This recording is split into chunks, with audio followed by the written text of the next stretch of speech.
Thank you, Sabine. I just want to begin by saying that it really is a matter of immense joy and pride for me to be here for Ananke's third edition of the Women in Literature Festival. And it's really special to be here this evening with Annie and Shrayana to be talking about a topic that is so central to who we are as women. So just to introduce myself briefly, my name is Taiba Abbas. I'm an independent publisher, author, academic. My most recent book is The Night in Her Hair. And I am joined by two fabulous writers, Annie Zaidi and Shrayana Bhattacharya. Annie is an author, a journalist, a filmmaker, and her most recent book is called A City of Incident, which will be pretty central to our discussion today. Shrayana is a senior economist at the World Bank, and she received her academic training at Delhi University and Harvard. Right? And her book, her first book, is a work of nonfiction called Desperately Seeking Shahrukh, Lonely Young Women and the Search. And their search or the search for intimacy. The search, yeah. For intimacy and independence. I won't say Indian young women, because this is a very, very universal discussion. So, yeah. So, like I said, this is a topic that is very central to who we are as women, but it goes beyond gender. I mean, longing and loneliness are two predicaments or are two states of being that have the power to connect us, that have the power to be the great equalizers in a perennially unequal world that tends to fall always too heavily on the shoulders of women. And whenever that happens, you just have to create a space for yourself at the edge of reality. And whatever that space is for you, it becomes your mode of survival, becomes your way to cope, your way to keep yourself afloat, your way to keep yourself going. And today we're going to be discussing all that in excitingly diverse ways. So I'm just going to now jump into our discussion. And Annie, I'm going to start with you. Is my voice, can you hear me? I hope there isn't any interruption. Yeah. So Annie, in your novel, A City of Incident, so it's a novel which is held together by 12 stories, right? 12 stories about 6 men, 6 women.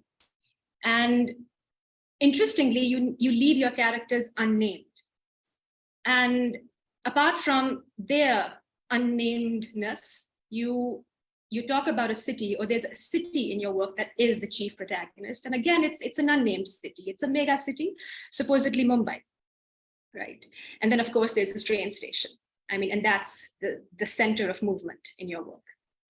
So, and another very interesting factor is that you repeatedly talk about how accident replaces, or is it accident is replaced by incident?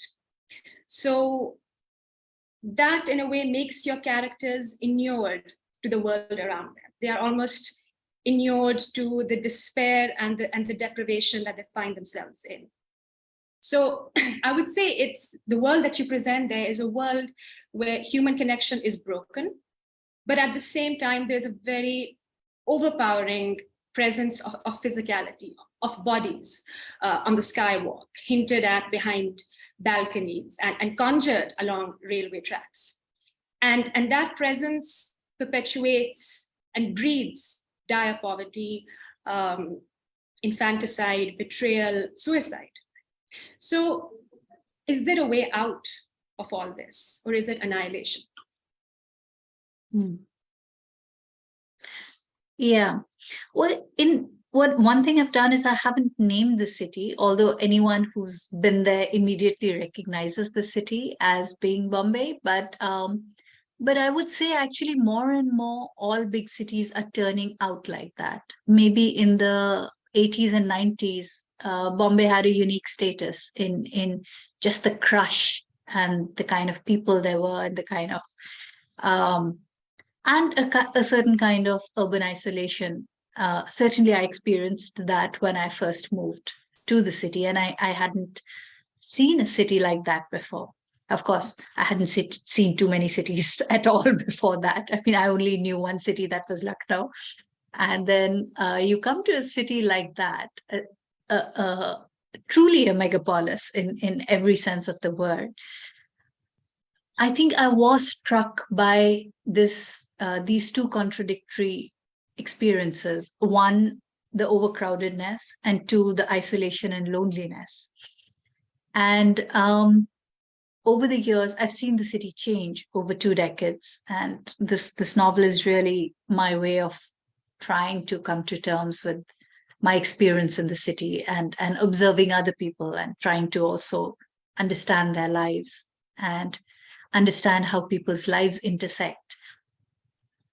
I think in large cities, our lives collide, and I use the word incident because I feel like that's a more accurate translation of the Hindi word hadsa. Hadsa can be accident. It can also be incident. I mean, in crime language, you would often say incident for something that has happened when you don't quite know what it is, what has happened. Is it an attack? Is it a suicide? Is it something else? Was it just an accident? And you see these things. And I mean, one of the stories, for example, is a woman who tries to kill herself and isn't allowed to because people catch her in time and they drag her out. She's trying to go under the tracks, kind of hide on the tracks, waiting for the train to go over her. And she is rescued in time, but also rescued in a not very nice way. And this is something I have seen.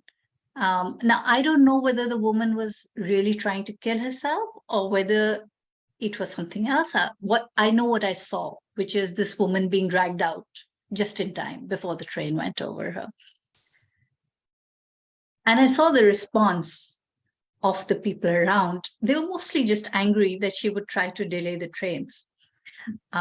Very typically, when people, sometimes it's accidental, sometimes it's not, when people are trying to cross the tracks, when people get hit on the tracks, when people fall off trains, the first and immediate reaction is, of course, a lot of people saying, oh no, what's happened? And oh my God, who is it? And oh my God, was it a young person? Was it not? But 5 minutes later, it's like, oh my God, the trains are delayed. Now, in a city like that, nobody has the time to mourn. You don't even have the time to mourn strangers. You certainly don't have the time to mourn people whom you see as kind of working or doing something to delay you, to get in your way, to serve as an obstacle in your path. Everybody's lives are on this tightrope. You must get to that meeting. You must get to work. Your boss is not going to care whether somebody fell off the train. They're going to deduct your half-day salary if you don't get into work at 10 a.m. And these are things that are very particular to big cities, I think. In smaller towns, if people are late, they're late. I mean, at least my experience has been that it's not such a huge deal as it is in large cities, where people must commute these vast distances, and the chances of all these different incidents are so much higher. The bigger the city, the more incidents there will be, the more traffic jams there will be, the more people are angry and things like that. And I think that does make people lonely. And people are always looking to form a connection, even if it's a fleeting connection, like 2 words exchanged in the train, a conversation struck up with a cab driver. People are always trying to do that. I don't know what they're compensating for, whether or not they're compensating. Maybe they're not. But I think writing the novel was my way of trying to figure that out. No, absolutely. The intersectionality of untold stories. And taking that thought, I'm going to move to you, Shrayana. In your book, Desperately Seeking Shahrukh, you have done something incredible with genre. I mean, you have taken the graphs, numbers, surveys, statistics of economic theory, and you've given them an almost poetic human shift. And because ultimately that's what economics is. I mean, the human pulse of human lives, the transactions of human living. And you do it through these remarkable, poignant, untold stories of women. And you explore the economic roots of, again, those twin concepts of longing and loneliness across a vast socio-economic spectrum where you connect the urban professional, the empowered elite, and the rural unpaid or home-based worker. And you do it through this incredible idea of faith in a symbol. So could you please talk about that? Yeah, and firstly, let me just say this is such a thrill being in conversation with the two of you. I admire both of you very much. I have read Annie since she has been blogging and has been such a force to reckon with in the Indian lit scene and then beyond. So this is really, I think it's just special. So I just wanted to take a minute to just acknowledge that. And thank you for seeing the book for what it is, Taiba. You have no idea. There are people who still believe the book is erotic fan fiction for Shahrukh Khan. So to hear you sort of connect poetry with graphs. You revived my mad love for Shahrukh Khan. I'm so and happy it makes to hear sense that. now in my 30s. It makes sense now. That it was written with precisely that intent. But, you know, I think to answer your question, for almost, you know, the early part of my career, I'm trained as an economist. I've sat through my day job listening to the way people talk about the economy, right? And one of the things I always felt somewhat it felt missing was in all of these conversations, there was no eros or romance for the economy. So people would talk about the economy, but, you know, if you want jobs to grow and you really care that people should have a dignified life and economic well-being and material well-being is a very important aspect to that, surely there must be some more excitement and enthusiasm than just, you know, reporting on the economy and talking about it in extremely bland ways. And I think I may even use that phrase. It's a very masculine, hyper-masculine, stoic gaze to the economy. And all the conversations that I'd ever had with women, you know, I'll give you an example of one of the women I follow for almost 15 years. I've known her. She ran away from her home in Rajasthan to escape an arranged marriage to a man that she doesn't particularly admire or want to be married to. And she ends up becoming an in-flight attendant as the aviation sector booms in India and she can suddenly have a job there. And one of the things she said to me, I call her gold in the book. And, you know, she said to me, she said, you know, I am the first woman in my family to ever enjoy the pleasure of being lonely and heartbroken, because a lot like what Annie was saying, this idea of what it means suddenly to be in a big city and to constantly be surrounded by these trains and urban life and the transactional culture of it, which can also be very alienating, but can also be dizzying, right? For so many of these women, the economy was actually the pleasures that they were seeking. And they would talk about their jobs, you know, their economic agency, the money they were earning. Not at all the way I think economists tend to talk about it. There was so much excitement. It was almost sort of erotic potential, right, that the economy held. You could meet people through the economy. You could have, you know, casual sex through the economy. You can do all of these things. You can be lonely through the economy as well. And I think for me, one of the key lessons, I think, as I sort of take a step back from the research of the book is that, you know, the economy is shaping this longing and loneliness. And I think one of the key areas how it's doing this is almost all the women in the book that I follow, and you mentioned that the book connects women in rural Jharkhand, you know, forested areas in India, you know, are precarious to women from the poshest neighborhoods in Delhi, is that each one of these women is in a way walking away from a very conformist script of what a good woman should be, right? And I think each time these women decide to walk away from that script in any way, it could be wanting to hold on to a job, it could be wanting to take a few hours every day to yourself just to daydream, it could be wanting to go see Shahrukh Khan's films whenever they want. It could be standing outside his house for his birthday and screaming and squealing at his, you know, pictures and, you know, talking about him all the time. All of these seem to really offend this very comfortable, convenient script that our society has for women and for good women. And I think each time these women deviate from these scripts, there's tremendous loneliness. I mean, you know, in the framework of the economy, we call it a hidden tax. You know, these are taxes that are almost being imposed as emotions. You know, your self-esteem is attacked. You're made to feel unloved. And I think in that world, all the women in my book, at least, and I know you started with this, try and steal a few minutes away. The women in my book steal those minutes to watch Shahrukh Khan as sort of escape, relief, entertainment.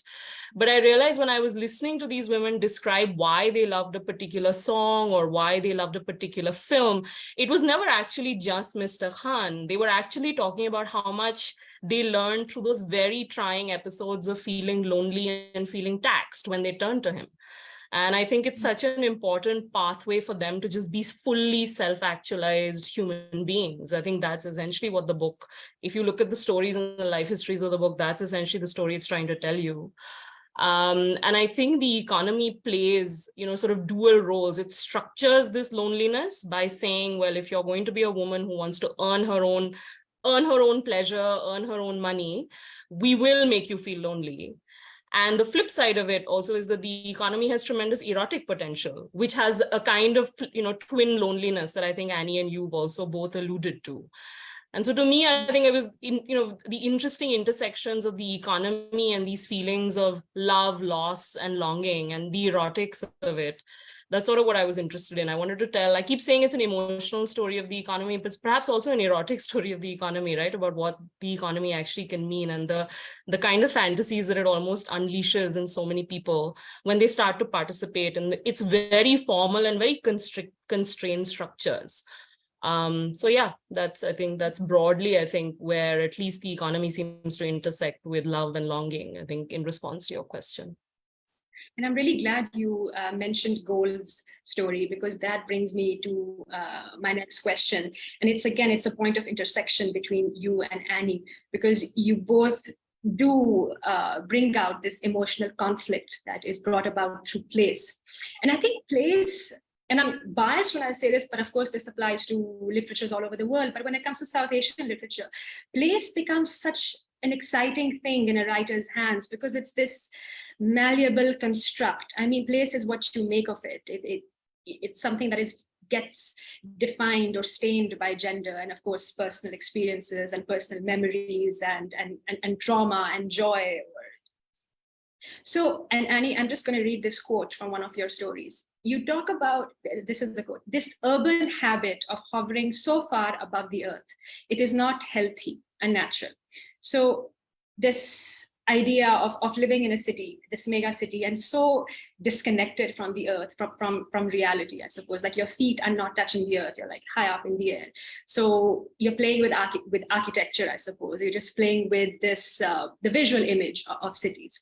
And then Shrayana, in your book, in Gold's story, in section when you talk about one of the women that you sat with and talked to, and when you relate her story about how she left her home in Rajasthan to claim her independence in Gurgaon, you talk about the effect of gentrification and the emotional conflict between the two cities, because yes, she in a way has reached her dream halfway, but not quite. I mean, the cost is so high, because with freedom, of course, it's not, well, with responsibility, with power comes great responsibility, but with such an incredible arena of freedom around you, you're so lost. There's so much chaos, because there'll always be a price of tremendous heartbreak, a price of tremendous betrayal and dangers and all of that.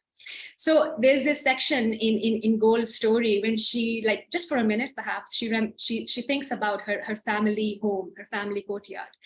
And that becomes a place of innocence, of simplicity, when things were easy. That's never how it is in reality, of course, but it's your imagination which makes it all seem so rosy and pristine. And it happens with us all the time, of course. When we are struggling, when we are going through a really bad time, it's like, it was simpler back then. Mm-hmm. So how does one deal with that? Because it's not just about being a writer, but all of us in real life, we are always constructing our own fictions. Life was better elsewhere, somewhere else. Can those two things be reconciled, or just what are your thoughts on that clash? Would you like me to go and then hand over to Annie? Because yeah, whoever wants to.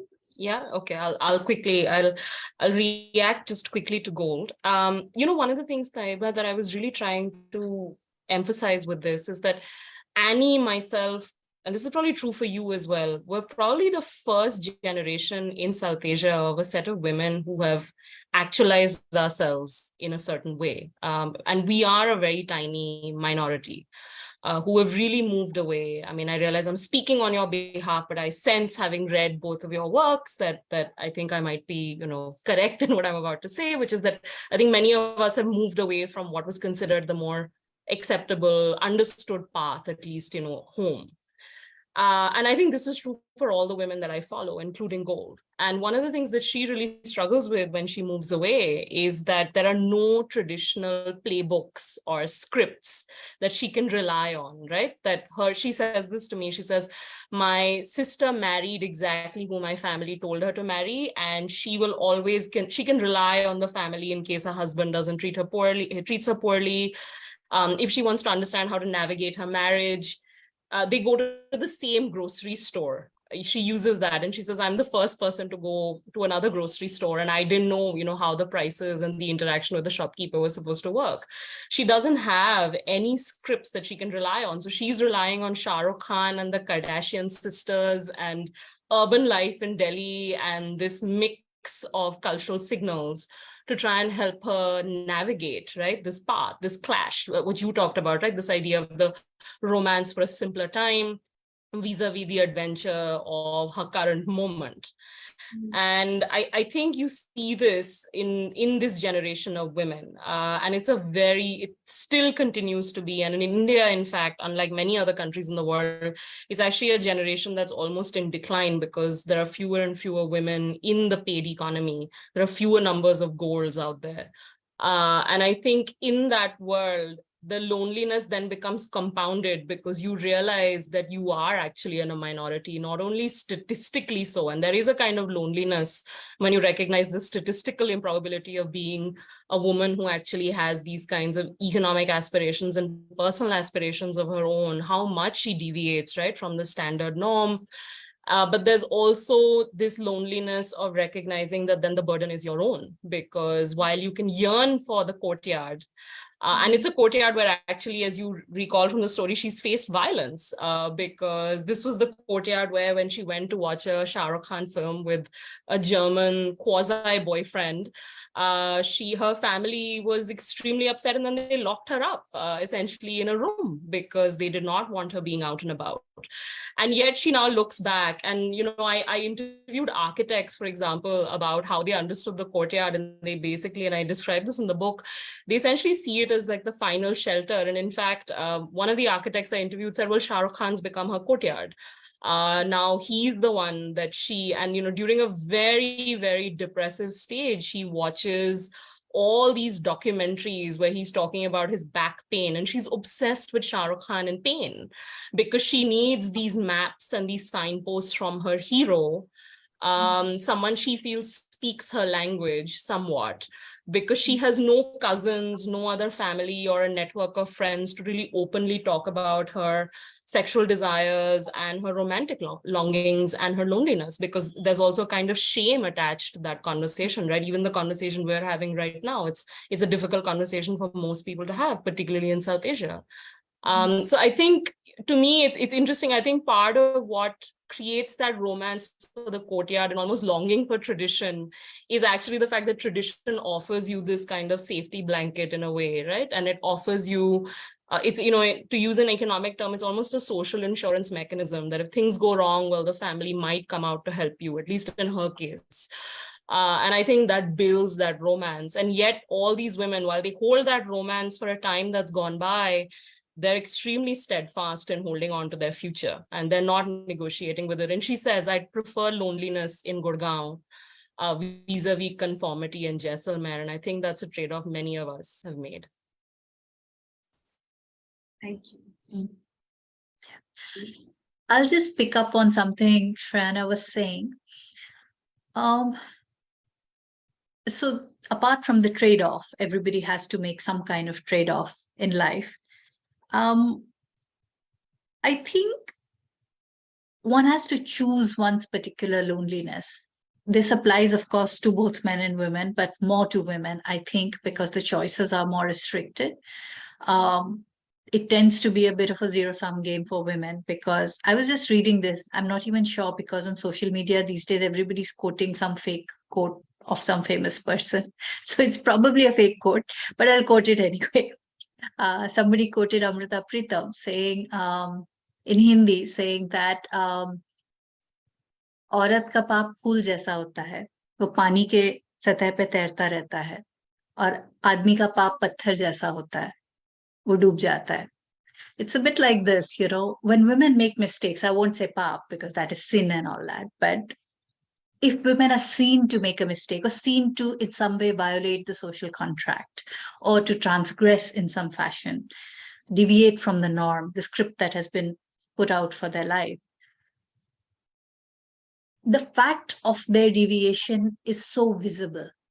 It's like a flower floating on the surface of the river, and everybody cannot stop noticing it.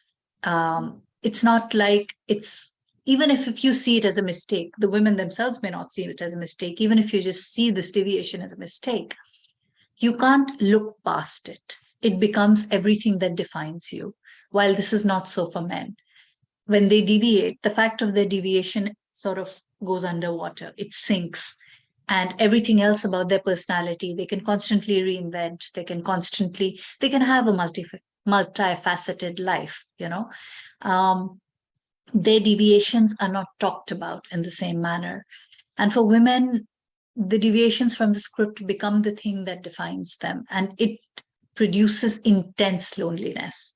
I talked about big cities before, because big cities engender peculiar kind of loneliness for both men and women, I think.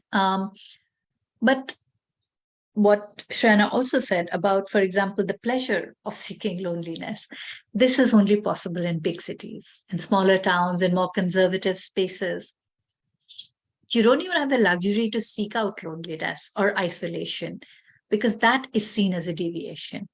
Just the fact that you want to be by yourself is seen as a deviation, and it is just not possible sometimes. Nobody will leave you alone. And women's work, of course, never ends, no matter what the space. Women's work, in fact, is harder and more difficult in smaller places. It is the big cities which give you a little bit of freedom in terms of time, in terms of what you can do with your time and how much housework you do or don't do and things like that.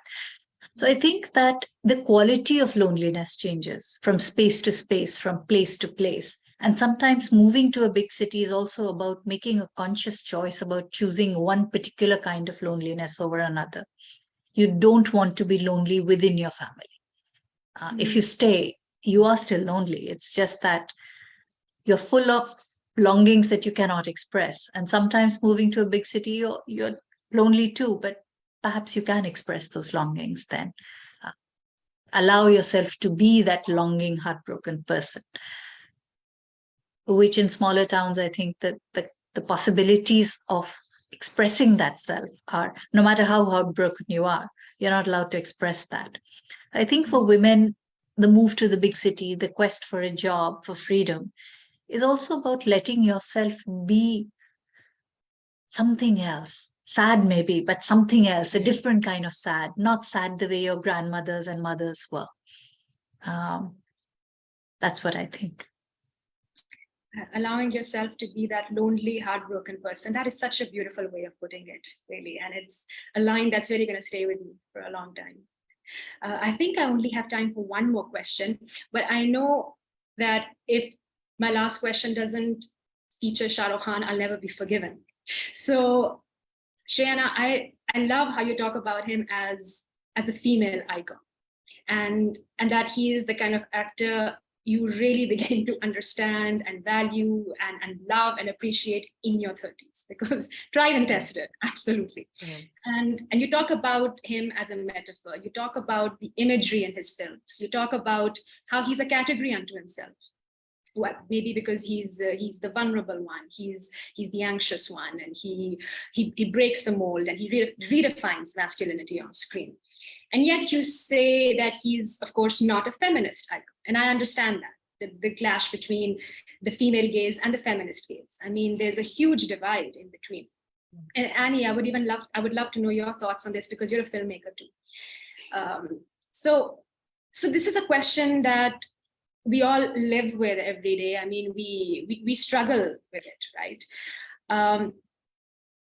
When you're empowered, you're independent, yes, you love that space you've created for yourself, you're achieving things, I mean, whatever the cost, but the stakes keep getting higher. You keep, I mean, happiness kind of grows side by side with your, with that idyllic space you've created for yourself, because your sureness of self is constantly being thwarted by a world where rules are only made for girls. I mean, that hasn't changed.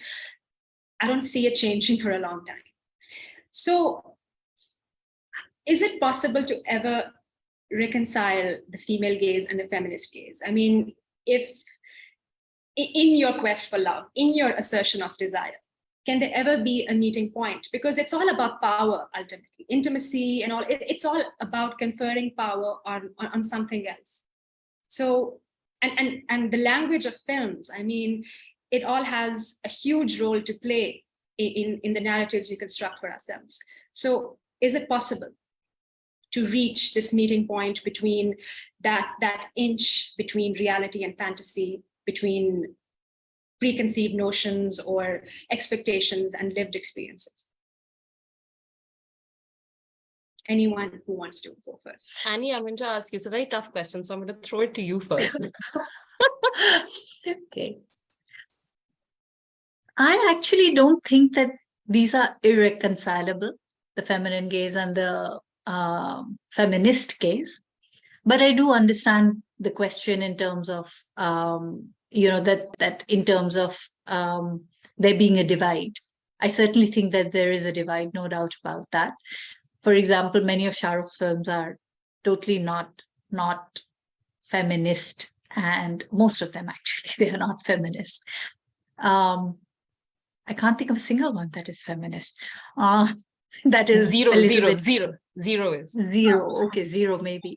At the same time, I am one of those people. I'm not a huge Shahrukh Khan fan, but it is true that I will go and watch his films. Sometimes I'll go and watch them alone, and I often actually prefer to watch them alone because it frees me up from the need of other people's judgment of what I watch or what I want to watch or how other people perceive Shahrukh Khan. And sometimes I just want to enjoy that moment and that film without the burden of what I should be like. And I think that is a particularly feminist experience. It is not so much about the films or the narrative. It is about what you are seeking. I remember I went to see Ravan alone, and Ravan is not my kind of favorite kind of genre. It's not my kind of film. It's not even my kind of I don't know what to say. It's not that I love the film, and it's not that I love Shahrukh Khan in the film, but I went to watch the film and I went to watch it alone. And I think there is something about his particular kind of films that draw you, that draw your gaze, and which I think having the money to go and do that, having the time to go and do that, makes me more of a more aligned to my own feminist values. I'm not seeking necessarily, I don't have to constantly go and watch very serious feminist content in order to be a feminist. Sometimes I can watch really stupid films also, and I enjoy those really stupid films also. And I think that freedom, the quest for that freedom, is a feminist enterprise. And I think Shrayana maybe has more views on this, because I don't know how other people's and other heroes' films, etc., are. But it is true that very often I have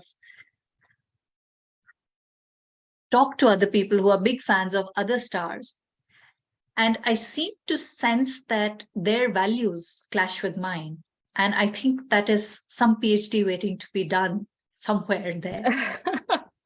I'll quickly pick up from there, Annie. Actually, there's a quote in the book, which actually is a woman who's a fan. And she says, if a man is a Shahrukh Khan fan, there's a slight chance he's progressive. If he's a Salman fan, big chance you're in trouble. And if he's an Amir Khan fan, then he's probably a bearded man who likes the sound of his voice too much. So I do think that there is some schematic. What about Akshay Kumar?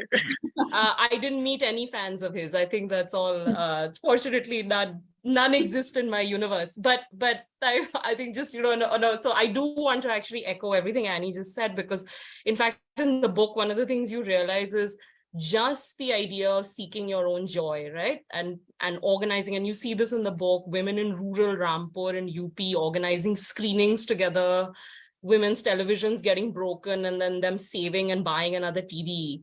So I think I'd want to echo that point. But I think, Taiba, just to close out on one question you asked about, is it irreconcilable, right? This kind of love, seeking it, in that feminist prism and the love we occupy.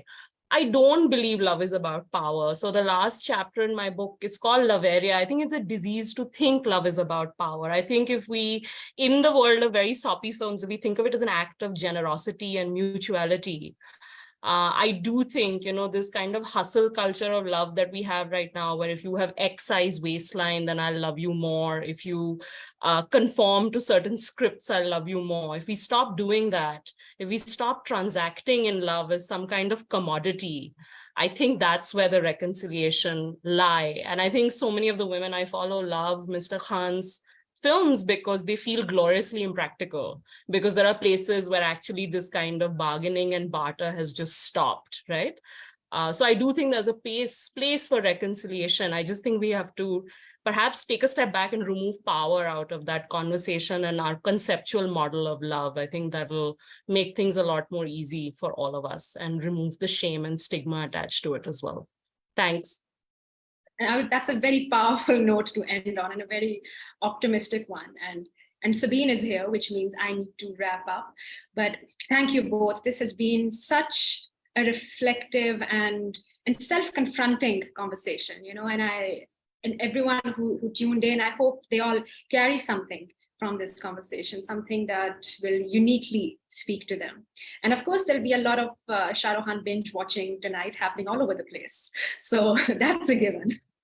But thank you, Sabine, also for inviting us, because I just want to say that, I've been associated with Ananke's festival since its inception in 2021. And I can easily say this is one of the most incredible, stimulating, inclusive, celebratory literary spaces I've ever come across. So, it's really been a joy to spend the evening with all three of you, and to learn from you and to hear such wonderful, deep, emotional insights. It's really been special. Thank you. Thank you. Thank you so much. Thank you so much, Taiba, for saying that. And thank you, Shrayana, Annie, for, such an insightful discussion. I can't say more because, I feel, whatever. It is buzzing with so much, I know. Exactly. And there's so much that I want to say, but it doesn't come out, the emotions attached to it. They're just flooding in. But I had a wonderful time listening to you all. Thank you. Thank you. It's been lovely. Thank you so much. Yeah. Thank you.